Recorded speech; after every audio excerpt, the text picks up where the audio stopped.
Welcome to Your Seventh Sense, a show for mission-driven entrepreneurs to evolve into unstoppable and intuitive leaders. Listen to Terry and her guests as they share stories of being powered by angels and intuition to achieve their success. Now let's unlock the power in you with your host, Terry Wildeman.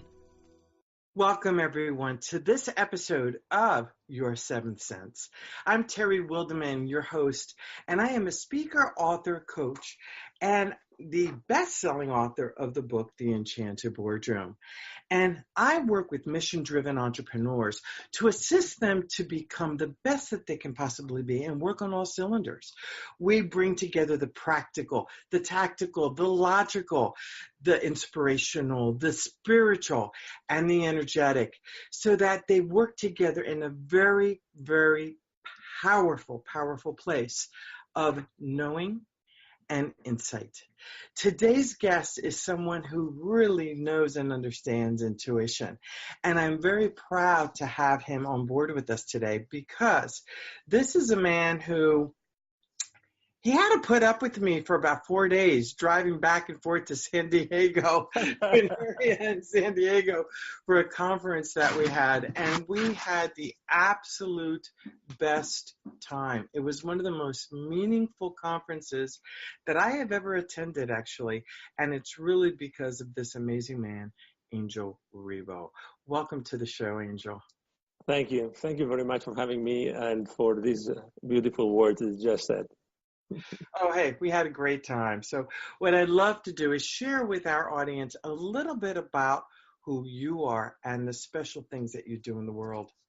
Angel Ribo is known as the CEO Confidant. Isn't that brilliant? The CEO Confidant. He's an international TV show host, public speaker, CEO, consultant, and philanthropist.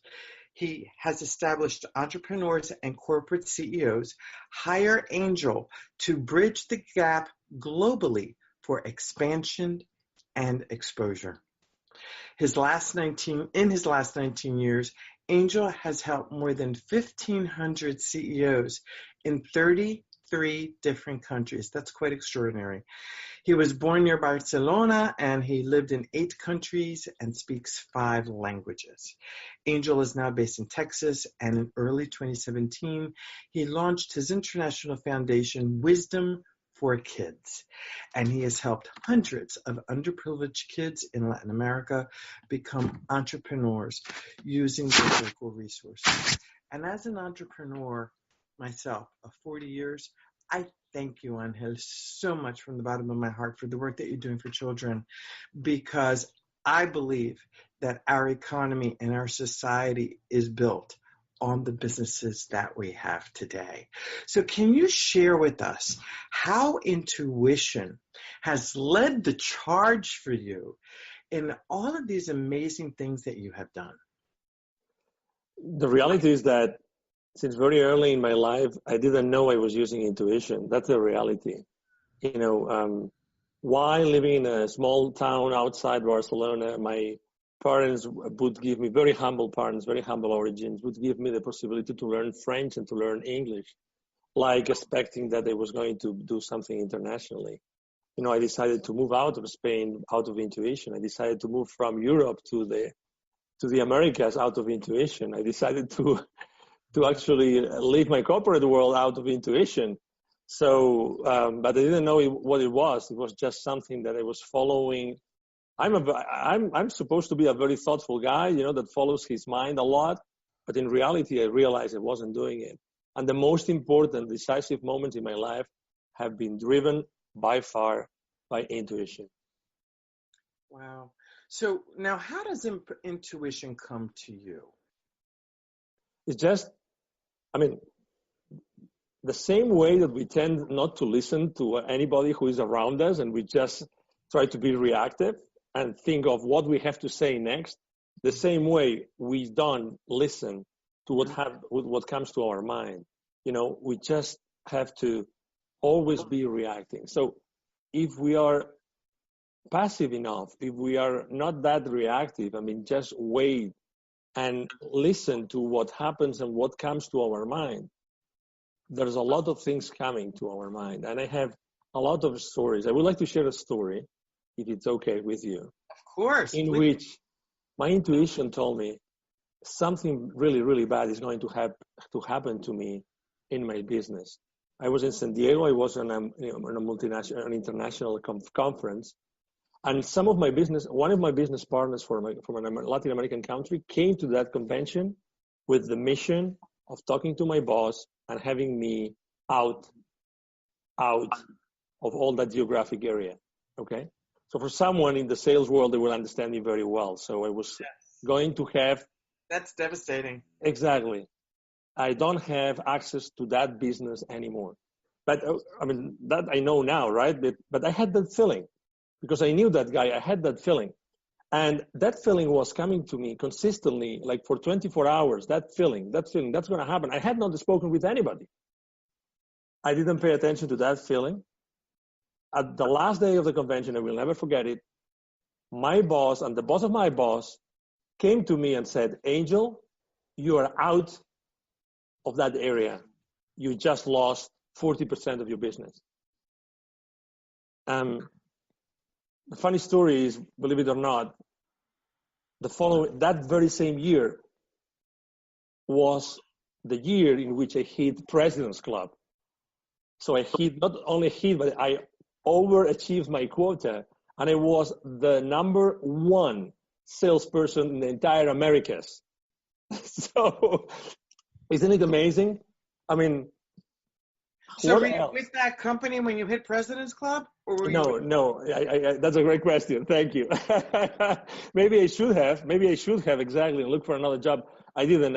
I waited 3 more years, because I then received I had a spiritual experience again, like an intense moment of intuition, right, in which I received the mission of creating wisdom for kids and then going to Latin America to help them.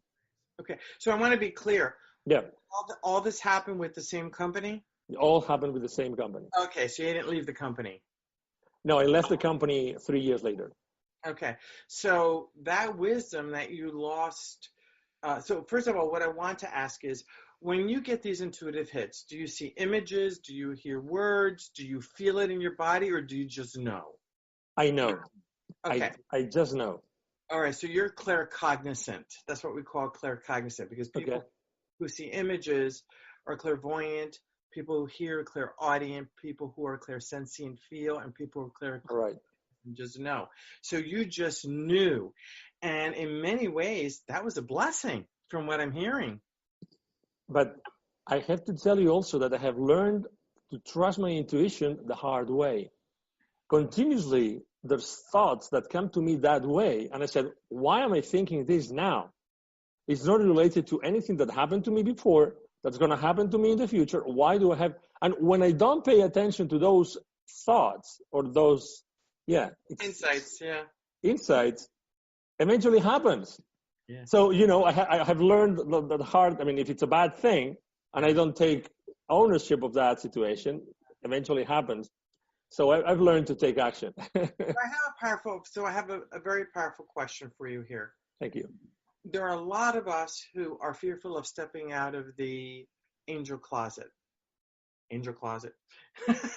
We are petrified of stepping out of the fear closet. We're petrified of stepping out of the intuition closet, because when we talk about it, we're really concerned of our perception from other people. How are other people going to perceive this? Are they going to think that we're serious, that we're not serious, whatever?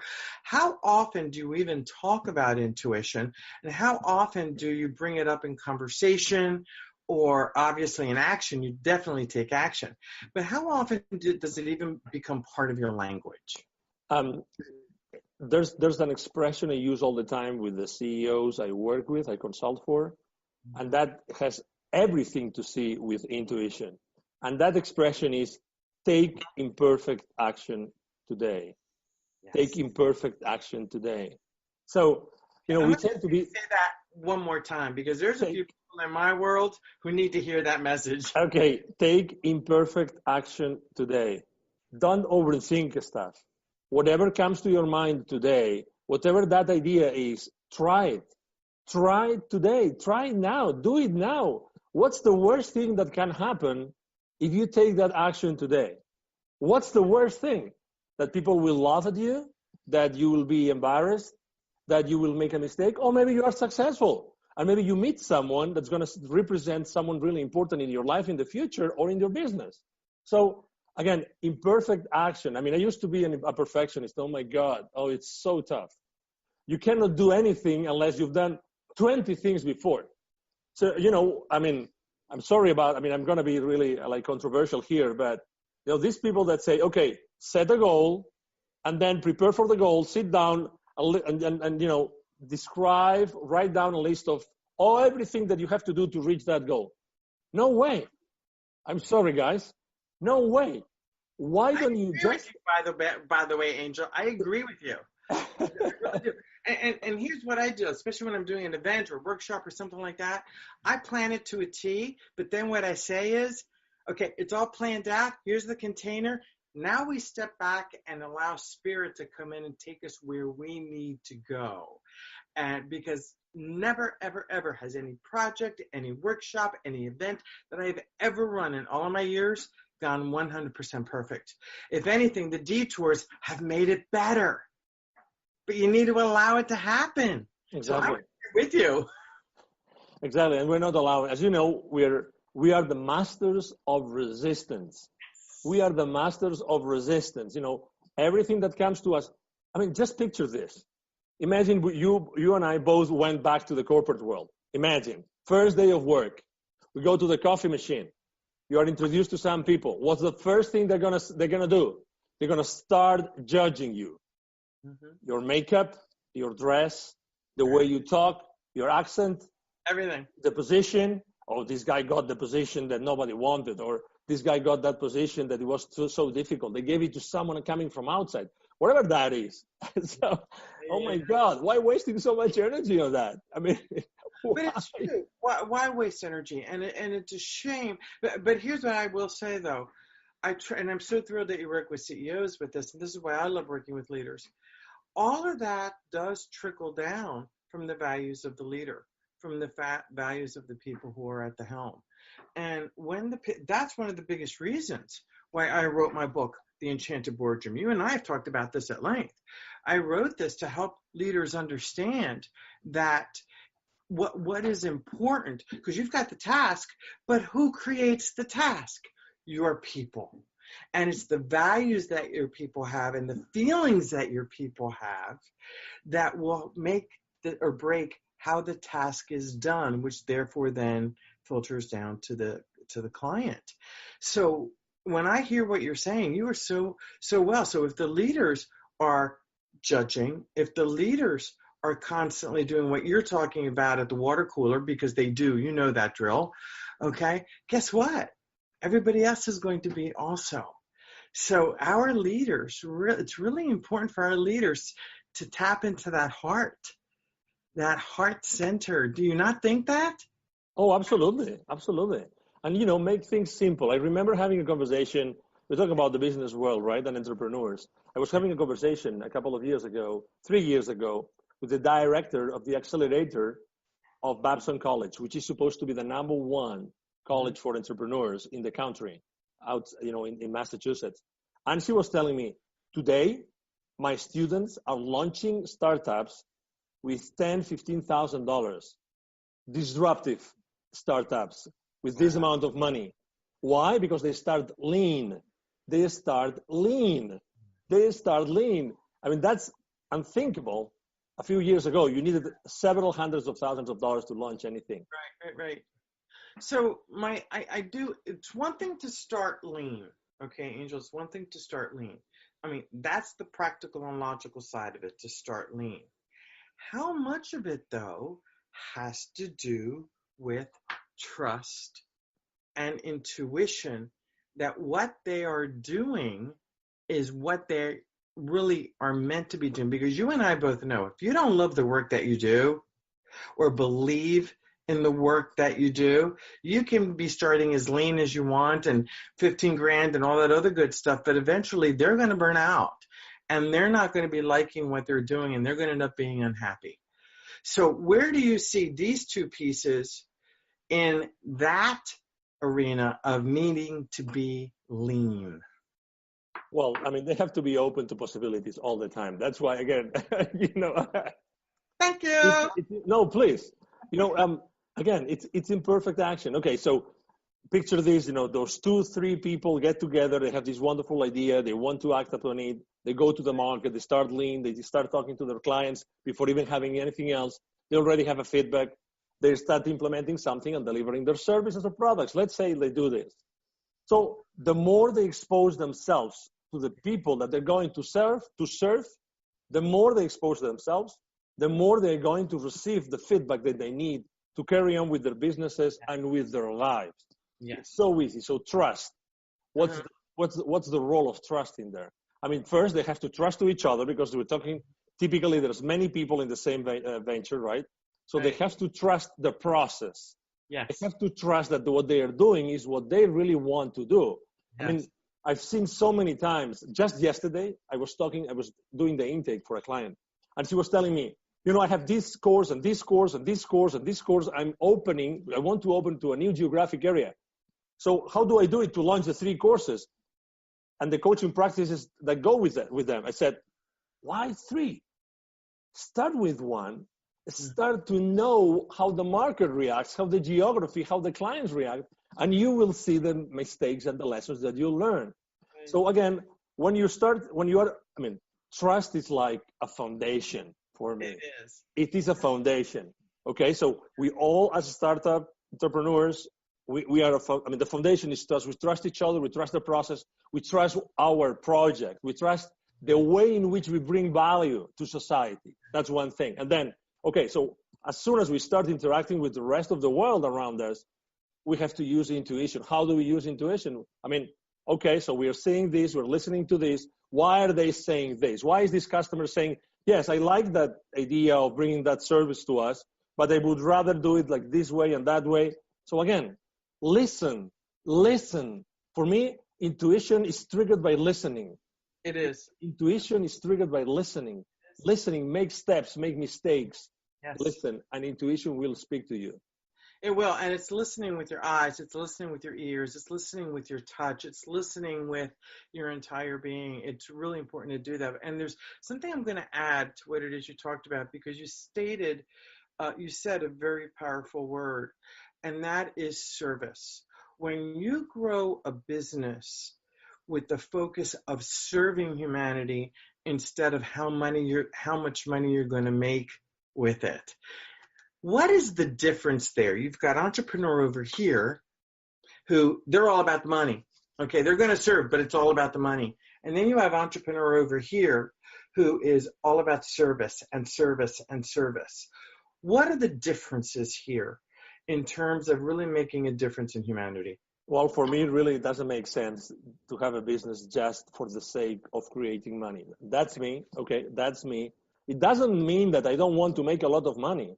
What I mean is that for me, instead of thinking, how am I going to make the next $10,000, I think, how am I going to serve my next X amount of clients? Exactly. You know, that's it. So for me, it's a matter of how do I reach out and help hundreds instead of tens, thousands instead of hundreds, tens of thousands, hundreds of thousands, millions. That's the question. Yes. If you do that, I mean, my experience tells me that if you do that, money will come because you are helping. And let me add something else, which is a little bit tricky. We tend to think, okay, so if I want to be successful, I want to have money, I have to reach out to everybody. Then my service and my product is going to serve everybody. No way. Don't make that mistake. You know, it's not true. Just talking about that today in another interview. Look at that. You know, I mean, no wonder we're talking about intuition today. So, you know, every time you speak in any media, in any, channel, you are attracting someone who feels attracted to you, to the way you are, to the way you speak, to your value proposition, to the way you serve. That's it. That's why it's so important to make imperfect action, to make steps, to expose yourself to all these many people that will eventually become your served community, your clients. Absolutely. So before the show, one of the things that I do is I pull cards before the show. I do angels. I do my angel cards. I do my angel readings, and I choose which deck intuitively. I'm guided to choose which deck, and I ask you for a number. Well, we pulled the numbers out, and we were cracking up at the numbers because when we serve people, what is the underlying emotion when we serve people? Well, it's love. Exactly. And guess what 2 cards came up? We were cracking. And card number 1 was Cupid. And this isn't just about romantic love, by the way. I'm going to read what's on the card for the audience. Be nice if I had my glasses right. That's okay. We send great waves of love into your heart and mind, awakening your love for life itself. Your clear decision to accept and enjoy romance has triggered this reawakening. Allow yourself to spontaneously celebrate love in all of its glorious aspects. And as you and I were talking, this romance, I'm not talking about a relationship. I'm talking about a romance with ourselves, a romance with our clients, a romance with our business. And this is what I see when we serve. When we really honor ourselves and love ourselves enough so that we can be so focused on loving our clients wholly and completely, that's where we become successful. Your thoughts on that, Anhin? Oh, yeah, absolutely. I mean, everybody should know already that love is the most powerful force in the universe, and it's the most powerful way to actually focus your own energy. Mm-hmm. So, absolutely. I mean, my clients' businesses is like my business. It's really, their businesses are my businesses. Their lives are really my lives. It's like, there's no difference. I mean, it's like, how can you possibly be different with the love you have for your kids or for your puppies or for your wife, and then treat differently your clients? And I really mean that. I mean, I really do it. I mean, there's no difference.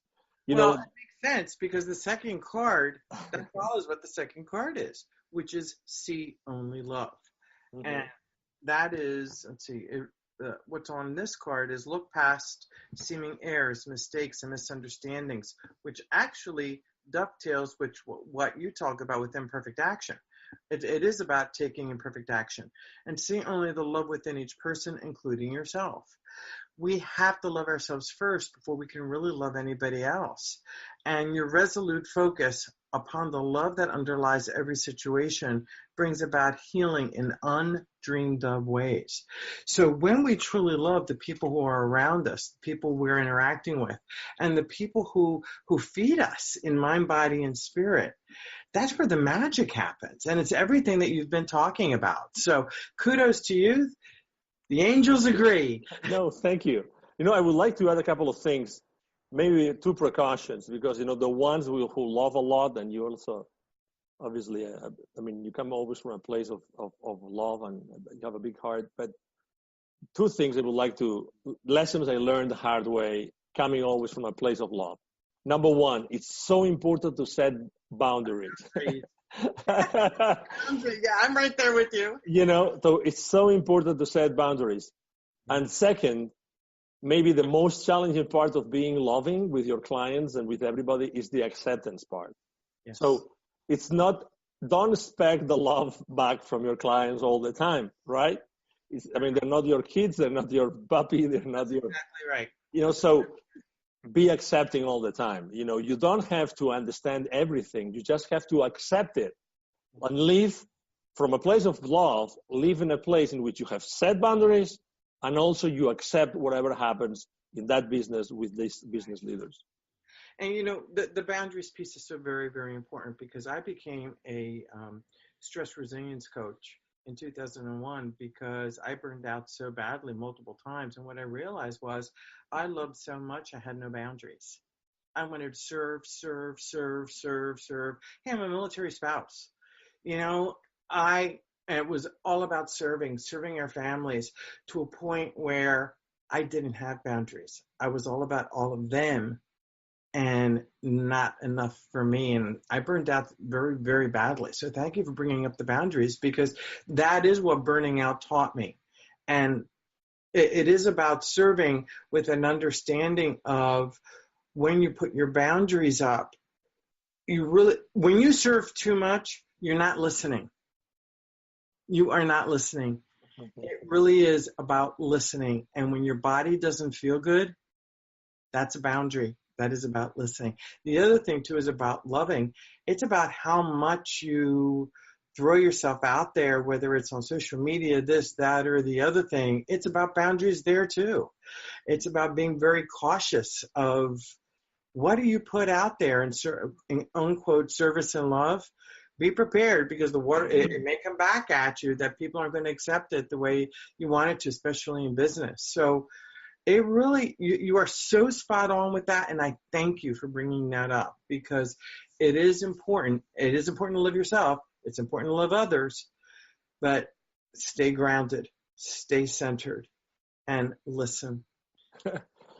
Absolutely. And one thought was coming to my mind. I remember once I committed to do something I wasn't prepared to do, but I took imperfect action. And it was a public thing. It was a public gig. And I did that. And then I started to receive, feedback of all sorts from the audience. And it obviously, what stood out for me was the negative feedback, right? Because we tend to focus our attention on that. And they were criticizing me. Oh my God, you've never done that before. You were so bad. You were so bad. It was, 2 out of, 80 or 90, but still, you have to be prepared. So I accept these people, I did that out of love, right? And I would do it again because, it was an experience and I learned from that experience, but, but it's true. You have to set the right expectations with everybody. Absolutely. Now, one of the things that you and I have talked about in the past is the size, mindset. Now, I'm going to hold this up because it complements what you wrote here.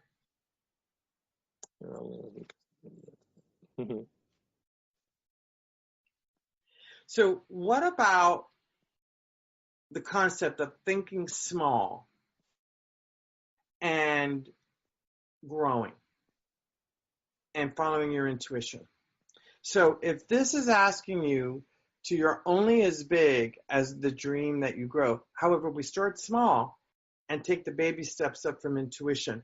What are the steps that you would have a small business owner take in order to grow? That's a great question. That's a great question. The first thing I would do, the first thing I do all the time is to know exactly how they go to the market, how they publicize, how they say to the market what they do. All the time. That's the first thing. So how they expose themselves and the value that they deliver to the market. Typically, we think small. Typically, we think that we only can do so much for a client, when in reality, they do so much more.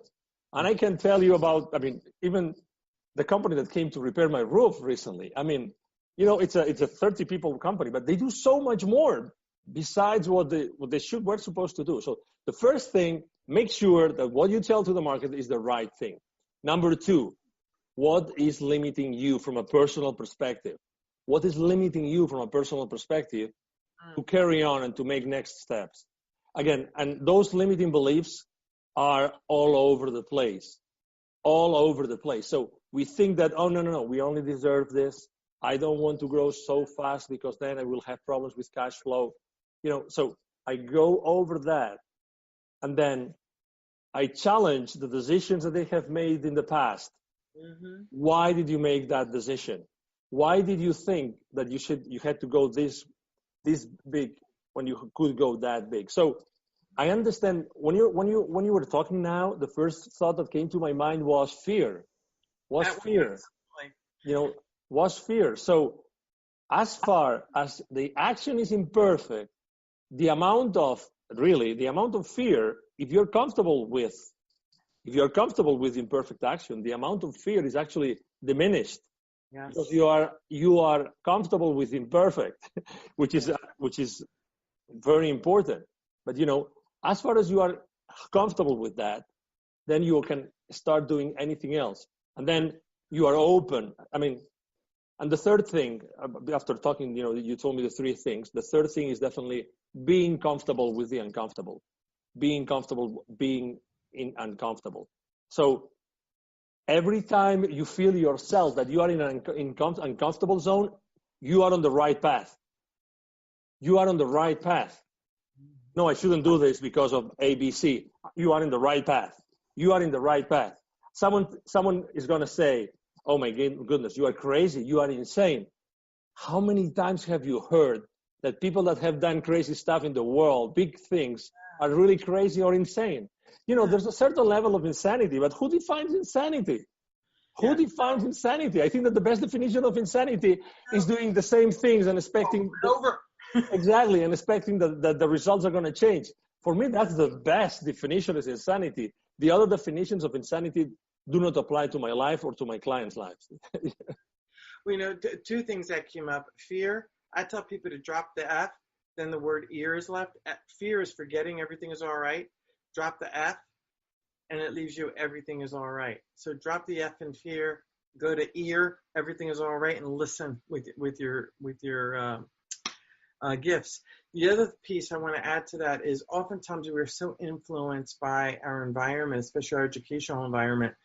I want to say about 10 years ago, I was on I was in a educational committee, and make a very long story short, I was walking out of church and I had mentioned to someone who was local and in government here about we really need to focus on getting our kids globally conscious. Oh, yeah. And the comment that was made to me was, what, our little kids in this town be globally conscious? What do we need that for? They're just little kids from this town. And I was horrified because in that moment I realized how our education system is keeping our children small. It's not allowing our kids to think like you and I think. And all I could think of was, at that moment in time, we're a military family. We've lived all over the world. We have seen so much. And these people are planning on keeping their kids very tiny and very small by putting them in a box. Why do our kids need to learn anything about the global economy? I was shocked, absolutely shocked, hurt, and I was beside myself. Well, needless to say, my kids are, I'm not even going to share, but they're all over the place doing amazing, amazing things, as you know. And they're leaders.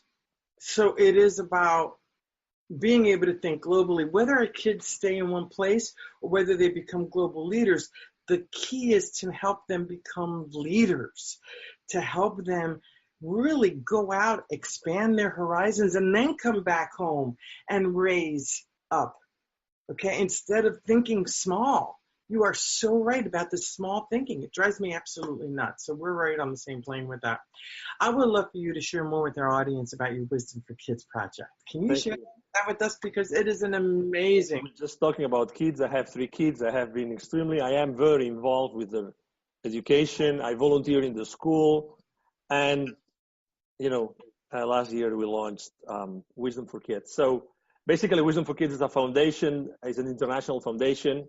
What we do is we help underprivileged kids in Latin America become entrepreneurs using the local resources. So basically, we identify communities where there are, kids that, unfortunately live in poverty. So that, in Latin America, there are 81 million kids that live in poverty. This is data from 2016. And this represents 45% of the entire population. If you look for different categories, it's like, for instance, indigenous communities, they are like 95% poor. So it means that the likelihood of finding a kid poor in the indigenous community is 95%. And, kids living in suburban areas, for instance, we find in Latin America, 45% of them are poor. And we go there, we find those kids, we speak to the community leaders, and we basically set up, a date and time in which we deliver workshops. And those workshops are life-changing. It's not like a whiteboard kind of workshop. It's a workshop in which when I deliver them or any other volunteer, but specifically when I do it, I have a wireless speaker on my hand, and then I play a very powerful song, and then everybody, all the kids start jumping and dancing with me. So I tell them, hey, please mimic exactly what I do. So I start, every day is a different choreography, but then the kids are just on that level and they're having fun since minute number one. And then, we tell them stories, we make them do exercises, they draw, they dance again. And the most powerful moment of the entire workshop, Terry, is the meditation. Okay, so I would love you to go back to that person that you just mentioned in that community of that small village. Tell him this. I challenge him to any of those classrooms, put the kids to meditate after having told them powerful affirmations about sizable dreams that they can accomplish in their lives. Just try that. You will realize this is like a miracle moment. You will realize that kids are naturally meditating. That kids suddenly, when they wake up, they say, wow, that was like a trip. Where did we go? I saw that. I saw this other thing. I remember that other amazing thing. Oh my God, can you imagine, Terry, that we were able to keep that we started with kids at seven, sometimes we have 6-year-olds. Imagine that we were able, from 6-year-olds, we were able to keep all those classrooms meditating every day for 15 minutes. Oh my God, what would that do to humanity? A whole different, there's a whole scientific thing around that, especially with the Heart Math Institute that has a program for children, because when kids meditate, the heart, you can measure the energy of the heart 6 to 10 feet away from the body in a 360-degree circumference. So each of those kids' hearts are affecting the other people's hearts. And when the teacher is meditating also, the teacher's congruent, the kids are congruent, and the magic happens and they evolve. So you are spot on from a scientific perspective for that. Oh, that's so exciting. Let me tell you, I learned about the Heart Math Institute after we came up with the idea, but it's so powerful. I asked someone in California that had very special spiritual music. I asked for permission to that person to use the music, and he's thrilled. And it's a powerful music, powerful affirmations, and we know we're changing the kids' lives when we do that. You are, without question. You're giving them. You're engaging them coherently in every way, shape, and form. It's absolutely brilliant. So, Angel, how can people get in touch with you? Can you share that with us, please? Absolutely. So there's basically the easiest way is to send me an email, right? Everybody likes to send emails. Angel at Ribo, R-I-B as in boy, O, all together, Angel Ribo, Angel at angelribo, RIBO.com. That's the easiest way. I can share my phone number, no problem. It's 469-412-6355. If you need help, please. It's in the U.S., so it will be like +1 or 001. And then 469-412-6355. 469-412-6355. Thank you. And your website? Yeah. So basically, my own website is theCEOconfidant.com. theCEOconfidant.com. And my foundation's website is wisdomforkids.today. wisdomforkids.today. Brilliant. Angel, thank you so very much for being here today. It is such an honor to have you on Your Seventh Sense. I knew you were going to be brilliant. We're always brilliant when we're together. Some wonderful magic happens. And, you brought so much life and understanding and wisdom to needing to use intuition in business and in life. And to my audience, thank you so very much for being here and listening to what it is we have to say. Please subscribe to Your Seventh Sense down below, or up there. I don't know where it is on the YouTube channel, but please subscribe. Down below. Okay. Who knows where they're watching this thing. Yeah. And go to yourseventhsense.com and you will see a list of all of the wonderful people that we have been able to interview so far and will be interviewing in the future. To get a copy of my book, The Enchanted Boardroom, which taps into a lot of the stuff that Angel and I were talking about today, you can find it at Amazon.com. Again, thank you so very much, and we look forward to seeing you next time. To your success. Thank you. Thank you for having me, Terry. Thank you. Bye. Bye-bye. Thank you, everybody, for watching. Unlock the power in you and elevate your 7 cents with our intuitive leadership training programs, masterminds, VIP days, and retreats. To learn more, visit intuitiveleadership.com.